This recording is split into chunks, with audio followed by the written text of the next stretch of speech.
Hey everybody, this is Kestrel Lemen, your senior strategist over here at Seguno Software. Now Shopify just released a new guide, it's a 3-part guide on commerce. One part is around e-commerce, the next is retail, and the final is shipping and logistics.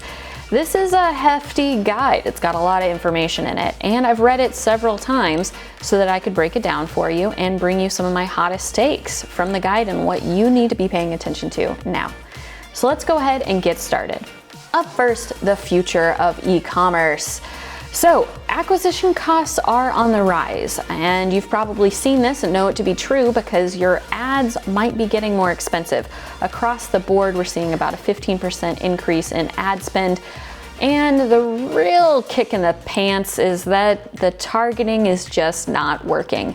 In a recent study done by Harvard, we're seeing that targeting is very inaccurate, especially on certain demographics.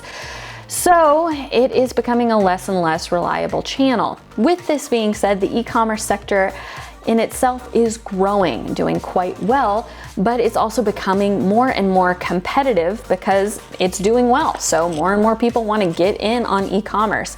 And apps like Shopify are very easy to use. So it's easier now than ever to go ahead and create your own store.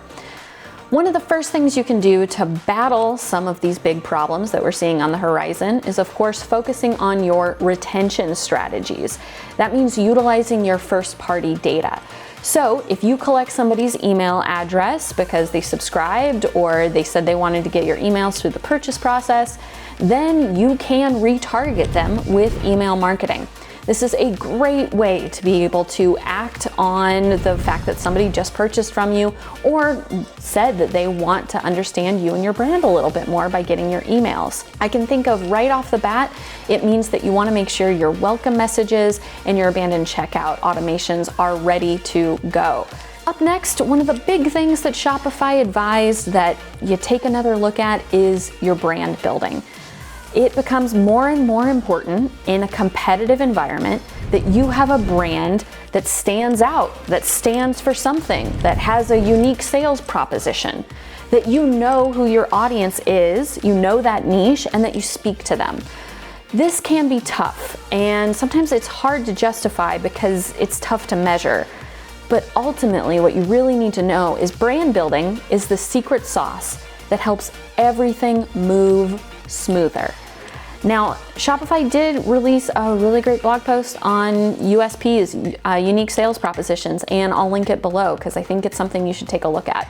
Up next, the other solution or trend that Shopify says you need to pay attention to is community building and joining.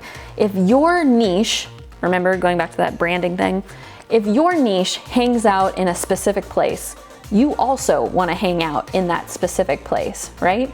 So think about it like when you go to a sports game, sports ball. When you go see one of them sports ball teams, there's certain brands who know that their audience is there, and so they buy advertisements during halftime or whatever else happens during sports ball games. If you know your audience is on Twitch, consider joining Twitch and having a presence there. If you know your audience likes a specific game, an Apple game, an iPhone game, or some kind of game, consider becoming part of that game. They have an example of this in the guide as well. Now, if community building seems a little bit daunting, of course, you can go to an existing community, but if you're ready to really next level that, or if there just isn't a good community out there for your audience, then consider building a community. I think that this would be a great idea for brands who are coming out with brand new products, who are helping out with communities that are maybe underrepresented.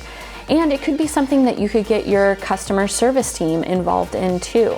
It is going to be a big investment, but you would own that community later on down the road, which could be really powerful. The next thing is social commerce. So the idea of being able to buy through social apps. This has proven to be a really big market. In the US is doing quite well, and then over in China we're seeing people buy at about 10x the rate on social platforms as they are in the US. I would imagine that buying through social will continue to grow because people spend a lot of time on social media. It makes sense that they would then buy through social media as well. I know I have. So the simplest thing you could do is, of course, just make sure to put your products on your social media sites so that people can buy from them. And Shopify has plenty of solutions and guides for this. At the end of the day, you want to fish where the fishes are. If I'm already on Instagram scrolling through things and I see that you have a product for sale and I can just buy it with a few clicks, that's way easier than me maybe needing to go to the site and purchase from there and leaving Instagram. I think it's worth investing in, especially if you already have a social presence and you plan on continuing to do social ads. All right, well, those are some hot takes from this recent guide. Please let me know what you thought, like, subscribe, and I'll see you next time.